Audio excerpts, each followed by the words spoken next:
All right, good evening. Thank you for coming today. My name is Edward Original. I am a rent program services analyst, and today's workshop is going to be handling habitability issues in the city of Richmond.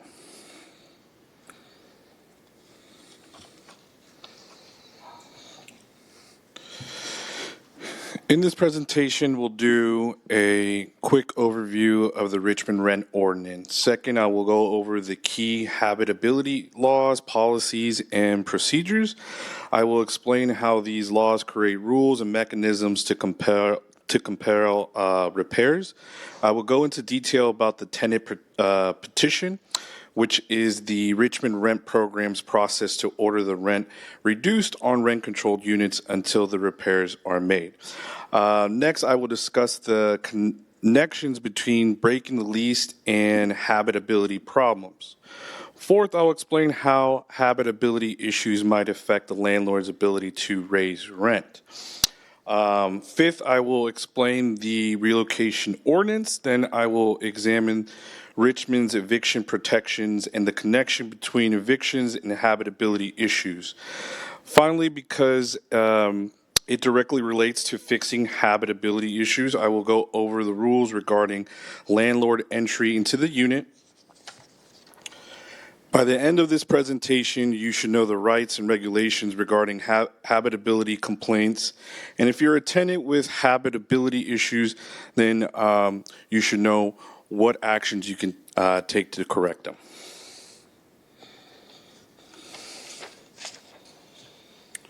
Which properties are covered by the Richmond Rent Ordinance? First, let's start with a quick overview of the rent ordinance. It is important to know which provisions of the rent ordinance apply to a unit. What options are available for a tenant to handle a habitability complaint is directly related to which parts of the rent ordinance apply to the property. There are three categories of residential rental properties in Richmond. The first is fully covered. Fully covered means that both rent control and just cause for eviction protections apply to those units.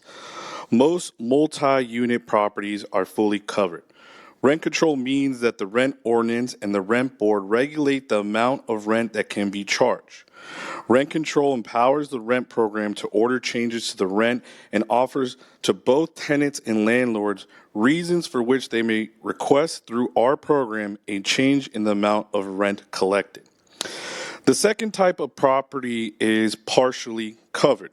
Partially covered means that only the just cause for eviction protection components of the Richmond Rent Ordinance apply to the unit. These properties include governmentally subsidized units, condominiums, and single-family homes so long as there is no ADU or in-law unit on the property.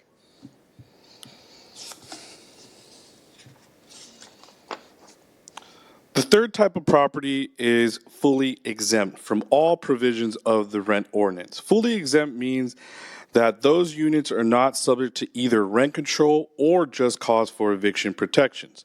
Fully exempt rental units include those where the landlord and the tenant share a kitchen or a bathroom or are some sort of nonprofit senior living residence.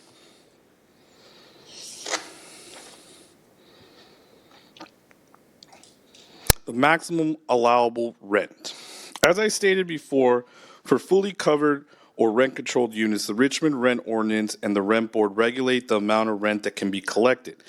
Key to understanding this regulation is the maximum allowable rent. The maximum allowable rent or rent ceiling is what the landlord may collect. The actual rent collected may be lower than the maximum allowable rent, but never higher.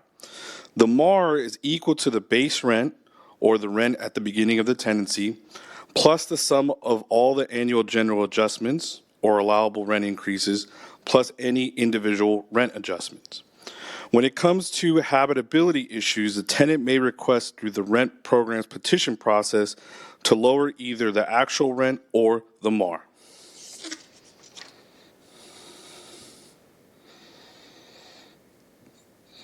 Laws and policies defining habitability. Now that we have a basic understanding of the rent ordinance and rent control, I will begin explaining the laws and policies that define habitability and show how rent control offers a powerful option to address habitability complaints.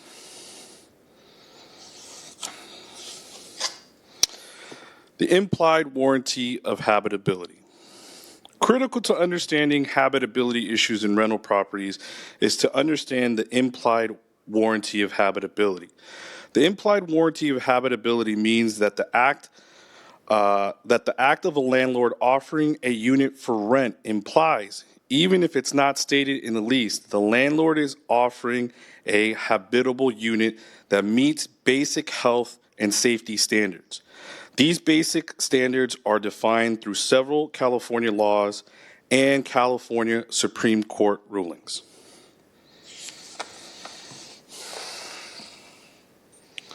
State law governing habitability. For example, California State Civil Code 1941.1 defines basic building standards required for landlords to offer and to maintain in their units. California Health and Safety Code 17920.3 declares that a building will be deemed substandard if it does not meet the listed health and safety requirements. Richmond Municipal Code mirrors the state habitability standards and provides further clarity and detail.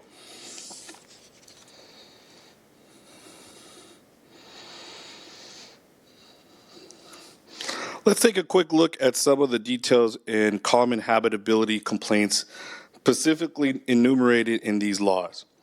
California Civil Code 1941.1 specifically states that a habitable unit must have some of the following enumerated items. Plumbing facilities must be in good working order. Heating facilities in good working order. An electrical system in good working order. Adequate trash receptacles in good working order. Floors, stairways, railings in good working order. Working smoke detectors. No rodents or pests or mold of any kind. Combining these specifically enumerated rules with the implied warranty of habitability means that, for example, if a landlord were to offer a unit for rent that had a faulty heater or the heater was not maintained through the tenancy, then the landlord would be responsible for adding a heater or fixing the heater. If they did not, the landlord could be in violation of the law.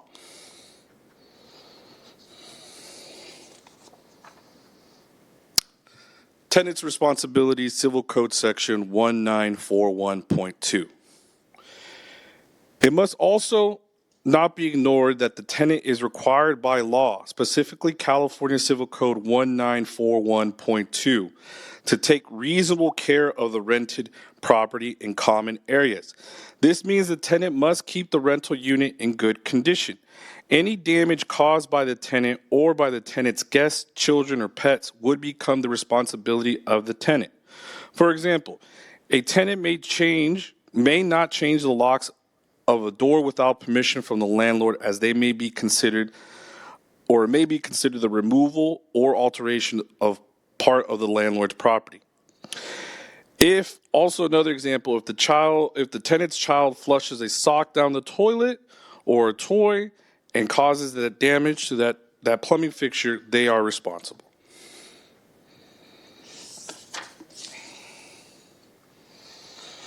How a tenant could address a habitability issue.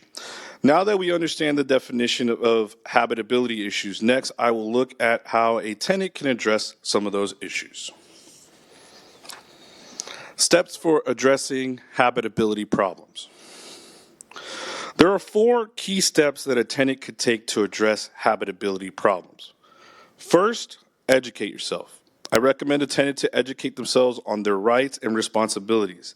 This may start with a conversation with the rent program housing counselor. Second, it is critical to document the problem or complaint in writing. The importance of documentation will come up again and again. Third, the tenant may request a housing inspection with the City of Richmond. Governmentally subsidized tenants may request an inspection from the housing authority. Fourth, if the unit is fully covered, i.e. rent controlled, then a tenant may file a rent reduction petition.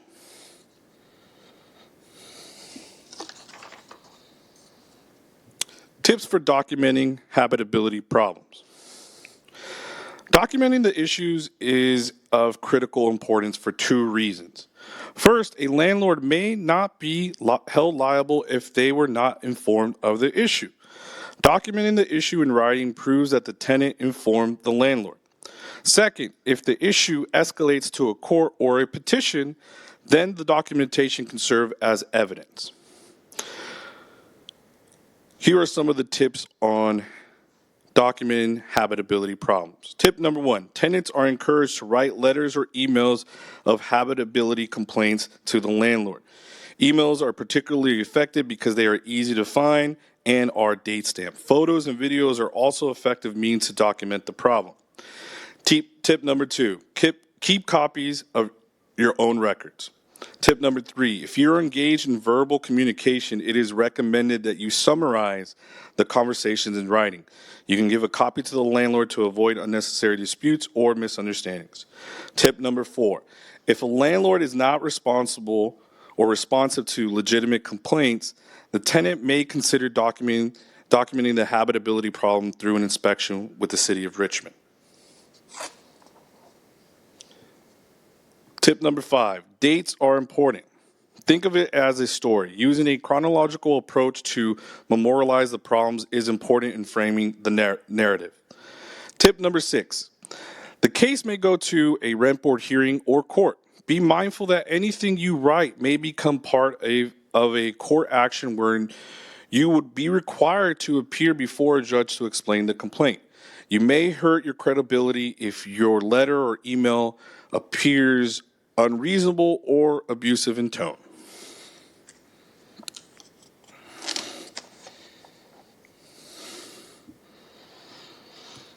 Requesting a housing inspection. Another way to document the issues is to call for an inspection. A tenant may request a housing inspection by contacting the City of Richmond Residential Inspection Program. Note that the landlord's contact information must be provided at the time the request is made. Section 8 tenants, if Section 8 tenants believe their landlord is violating the terms of the housing assistance payment contract or lease, they may contact the Contra Costa County Housing Authority. Upon determination that an inspection is needed, it may take up to 10 days or more for the inspection to be scheduled. The inspector will notify the landlord if code violations are found, and the landlord may face fees or fines for failure to correct the violations. Alternatively, a tenant may call code enforcement. Code enforcement is the office that makes sure that owners maintain their properties to a minimum threshold of structural and health and safety codes. For example, any work done without permit or the existence of urban blight such as vermin may be reported to code enforcement. Code enforcement has a website on the city's webpage and may be reached at 510-621-1279.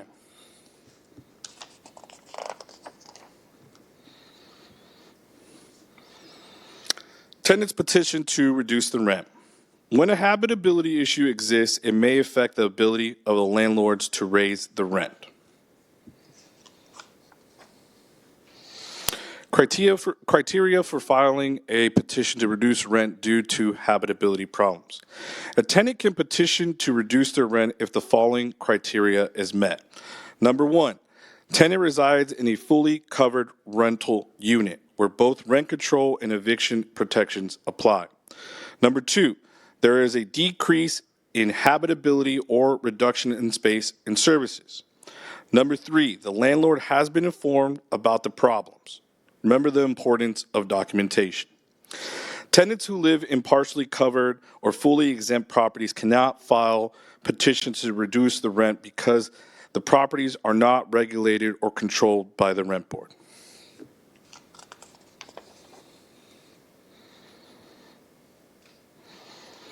Filing a petition may lead to a hearing. The petition process works as follows. A tenant would like would file a claim against the landlord. The best claims have documented evidence and set of dates chronicling the issues of the landlord. Once a petition is filed, the landlord will be given an opportunity to tell their side of the story and offer their supporting evidence. Once both sides have had an opportunity to offer their evidence, a date will be set with a hearing examiner. The hearing examiner will act as a judge. On the day of the hearing, there are generally two possible outcomes. Number one, the tenant and the landlord can come to an agreement about the issues. For example, the landlord may offer several months of free rent while he fixes the issues. Number two, the tenant and the landlord, if they're unable to come to an agreement, then the hearing examiner is empowered to alter the rent as he sees fit. For example, for a broken heater, the hearing examiner may order 20% of the rent to be refunded for the past 20 months and 20% of the rent to be reduced moving forward until the heater is working properly.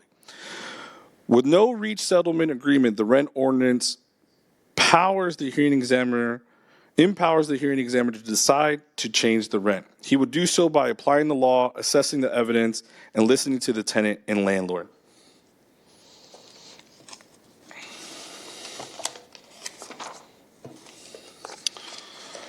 A decision by the hearing examiner may be appealed by either tenant or landlord by bringing the decision before the rent board.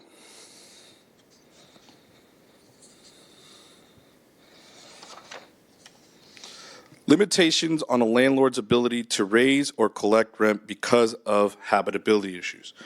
When habitability issues exist, it may affect the ability of the landlord to raise the rent.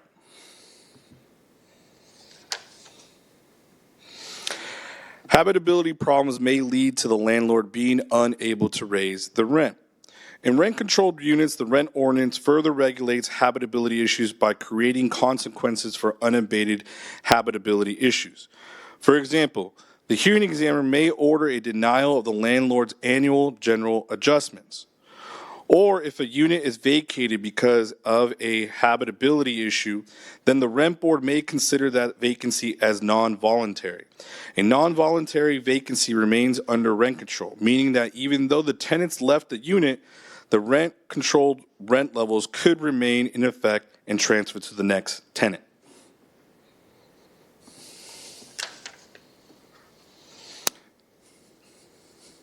California law and tenants' right to withhold rent due to habitability problems. For all units, including partially covered units, California Civil Code Section 1942.4 prevents a landlord from demanding rent, collecting rent, issuing a notice of rent increase, or issuing a 3-day notice to pay rent or quit when all the following 4 factors exist. Number 1, the rental unit is in violation of California Civil Code 1941.1 or California Health and Safety Code 17920.3, which are the laws we covered earlier defining habitability issues. Number 2, the unit has been inspected by a public officer, such as an inspector from the code enforcement, and that officer cites the owner. Number 3, the condition continues to exist after 35 days after the inspector's notice to fix. Number 4, the condition was not caused by the tenant. If these 4 factors exist, California law effectively disallows a landlord from raising or even collecting rent.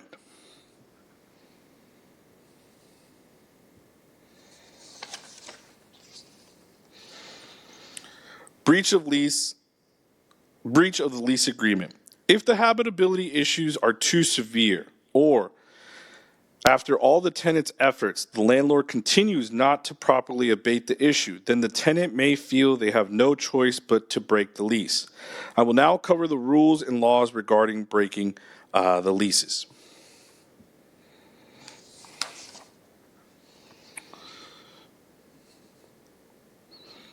Lease breaking law, California Civil Code 1951.2.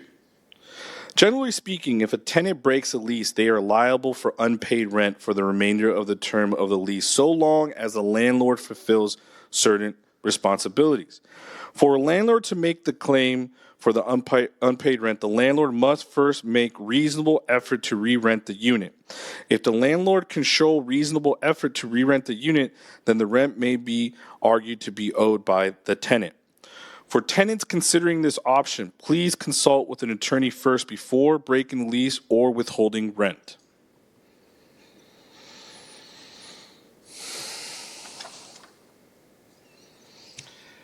Habitability problems and the breach of lease.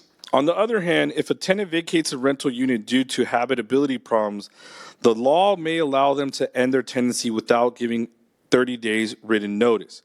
It may be argued that the habitability issue is in fact the landlord breaking the lease. As stated earlier, implied in every lease as a warranty of habitability, but not fixing the habitability issues, the landlord may have broken what the law states is implied in the lease. If the landlord has broken the lease, then the tenant may vacate without being liable for the remaining months on the lease. Ultimately, if the tenant breaks the lease, then the landlord may take the tenant to court for violating the lease. And the tenant may then in turn offer the habitability issue as their defense or reasoning for breaking the lease. The final decision would be made in court.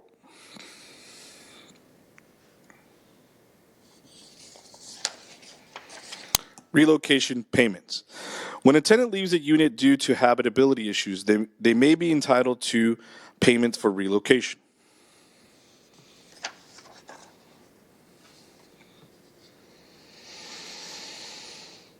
Richmond has a second law titled the Relocation Ordinance that under certain circumstances may require the landlord to pay for the tenant to be out of the unit. There are two types of relocation payments, temporary and permanent. Temporary relocation is generally paid when the landlord undertakes repairs or abatement that requires the tenant to leave the unit for the repairs to be made. For example, a landlord may need to turn off the water system for a week to fix a unit. In this instance, the landlord would relocate the tenant until the issues are fixed. Additionally, if the conditions are such that a tenant deems the unit to be uninhabitable, then the tenant may, number one, ask code enforcement for an inspection, and code enforcement may order the tenant to vacate. Number two, the tenant may choose to vacate on their own accord. An example of a condition where a tenant might need to vacate a unit could be due to a safety condition, could be as a flooded unit or water seeping into the unit. Temporary relocation amounts are set by law and are scheduled, and the fee schedule it will be represented in the next following slides. Permanent relocation payment is paid when a temporary relocation period ends. For example, if the tenant is temporarily relocated for over 120 days, the tenant may choose to find new accommodations. In this case, the permanent relocation would be paid to assist with the displacement costs. These amounts are also set by law on a schedule that will be shown on the next slides.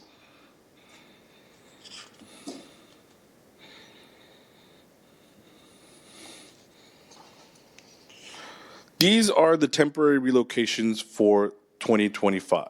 Here we see the legally mandated amounts of temporary relocation payments. For hotel or motel accommodations, it is $185.86 per day per household. Meal expenses are $37.42 per day per person. Laundry is $1.25 per day per household. And those are the pet accommodations. For a cat, it is $36.17 per animal per day. And for dogs, it is $64.86 per day per animal.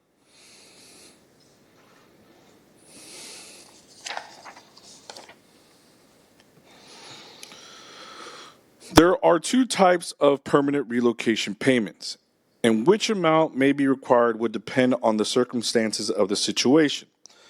The first amount is called relocation due to an owner move-in. The owner move-in amounts would often be used if the end result of the situation is that the owner decides to repossess and live on the property themselves. These amounts vary from $4,355.81 to $10,504.08, depending on the size of the unit and who are the tenants.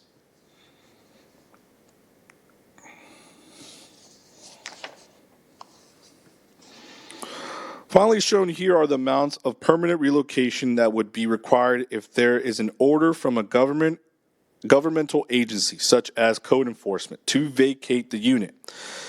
These amounts are also depending on the size of the units and who are the tenants that are filing.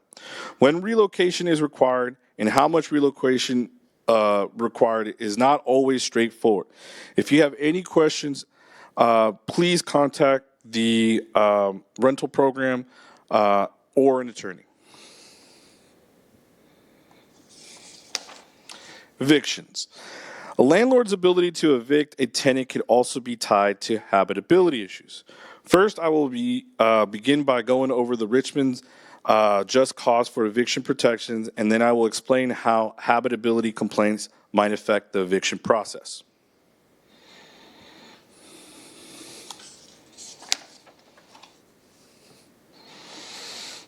In Richmond, a landlord may only evict a tenant if they are able to cite and support one of the 8 just causes for eviction. 3 of these reasons require relocation payments. Number 1, failure to pay rent. Number 2, breach of lease. Number 3, nuisance. Number 4, failure to give access. Number 5, temporarily vacate in order to undertake substantial repairs. Number 6, owner move-in / owner relative move-in. Number 7, withdraw from the rental market, also known as the Ellis Act. And number 8 is temporary tenancy. The just causes with little asterisks next to them, those are the just causes that either require a temporary or permanent relocation payment.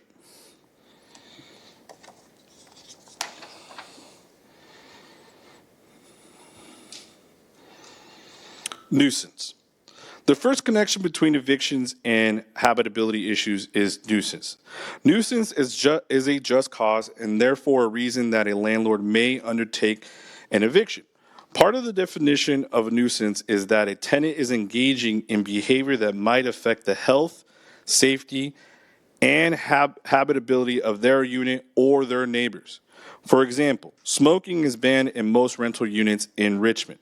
If a tenant smokes in the unit, the landlord may argue that the smoke damages the unit, such as the carpet and curtains, and endangers the health and habitability of the neighboring tenants. By affecting the habitability of the neighbors, the tenant may be evicted as a nuisance.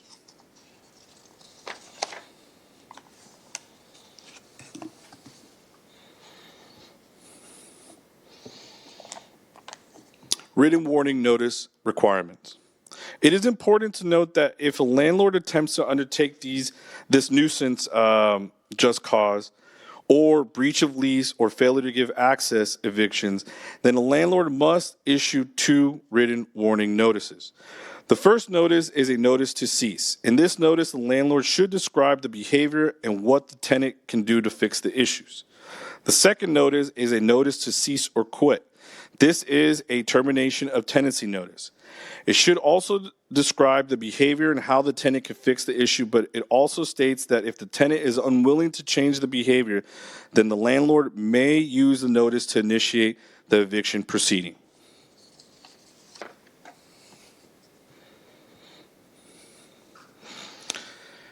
Habitability problems and evictions. Finally, the connection between eviction and habitability problems is that the existence of habitability problems may be used as a defense to an eviction lawsuit, meaning that if a tenant has informed the landlord of the existence of habitability issues, those habitability issues may prevent the landlord from successfully evicting the tenant.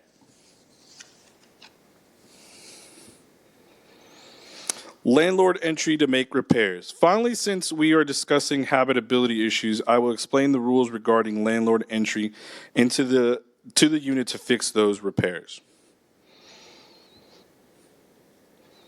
Habitability problems and lawful landlord entry to make repairs. If the tenant informs the landlord about habitability problems, it becomes the landlord's obligation to make those necessary repairs. This gives the landlord the right to enter the rental unit to make those repairs. In order to enter, the landlord must give the tenant a 24-hour written notice of intent to enter. The notice should state the general time that the landlord intends to enter, who is entering, and for what purposes. The tenant may request to be present, but does not have the right to demand to be present. If the tenant refuses to allow the landlord to enter, then the tenant should be aware that this is a just cause for eviction, and the landlord may evict them for failure to give access. Essentially, it is the landlord's responsibility to maintain a habitable unit, and the tenant cannot prevent them from doing so. On the other hand, if the landlord violates or abuses the entry requirements, then the landlord may be liable to penalties or may lose the right to reset the rent to the market when the unit is vacated.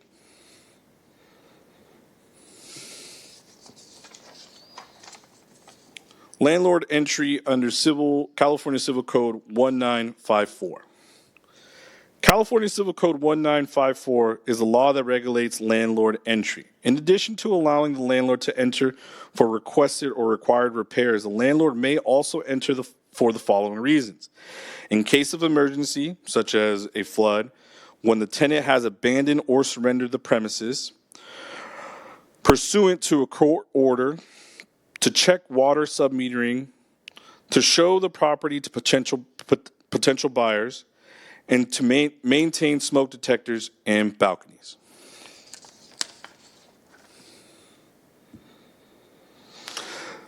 This concludes our presentation on handling habitability issues. Thank you for joining us today. If you have any further questions, feel free to visit our website or give us a call. Thank you.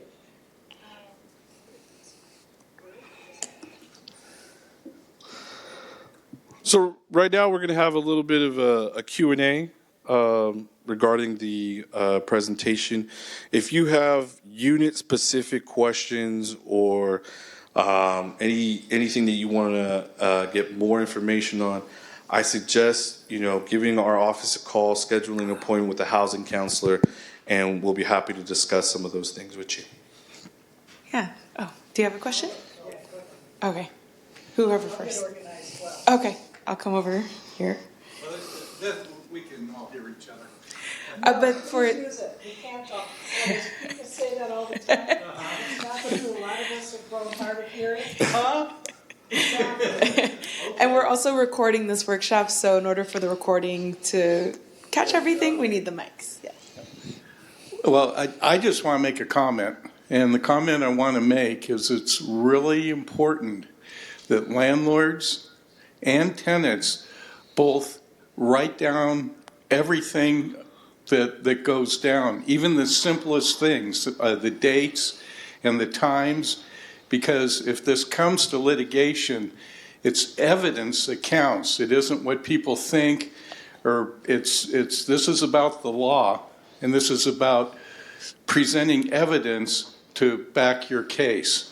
So I just want to make that really clear that that's very, very, very important. Absolutely. And that is one of the main things that we tell tenants and landlords. If you're facing habitability issues or someone's claiming habitability issues, document everything.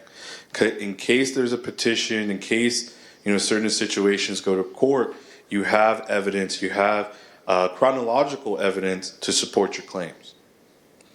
All right. You have a question? Thanks. I have a two-part question. The first is, you stated that the tenant, I'm going to try to restate this, correct me if I'm wrong, the tenant can withhold rent if the repairs that were ordered during the habitability inspection by the building division or code enforcement or whoever, if they were not repaired within 35 days of the owner receiving notice, then can withhold rent. But I also think you told me in person one time that I'm not allowed to see that notice that's sent to the owner. Is that true, or can I get a copy of that? I need to know when 35 days is. I know it's been sent, but I don't know when. Yeah, so let's go ahead and we'll start with your second part of the question. So yes, you can ask for that report. It is public information. Okay. You can ask it directly, or you can submit a PRA request as well. Go to the first part of your question. It is possible that you can withhold your rent, especially for long-standing issues that have not been repaired. But highly, highly, highly recommend that you speak to an attorney before you take that action, because just cause number one is failure to pay rent. So the moment that you withhold that rent, you're opening yourself up for an eviction. So please consult with an attorney first before taking that action. Okay. Okay, well, Edward, at this point, I'm following your advice to keep paying rent until my petition has been through the hearing. And that leads me to my second question. I'm going through the papers, working on the petition.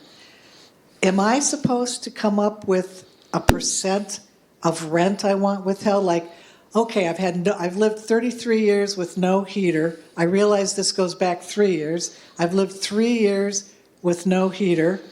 I've lived 3 years with mold and leaking. How do I decide on a percent? So through the petition process, the hearing examiner will determine that percentage of rent that's supposed to be reimbursed. Great. And that goes through the evidence that you provide. Okay. And the facts. That's going to make it a lot easier then. Thank you. Thank you. Thank you. Any other questions or comments? All right. All right. Well, thank you everyone for being here today. We will have all the workshop information available on our website, and we have all of your emails, so we'll also send a follow-up via email. But if you have any questions, feel free to contact us. That concludes our workshop. Thank you, everyone. Thank you. On the website, will I be able to see these full size? Yes.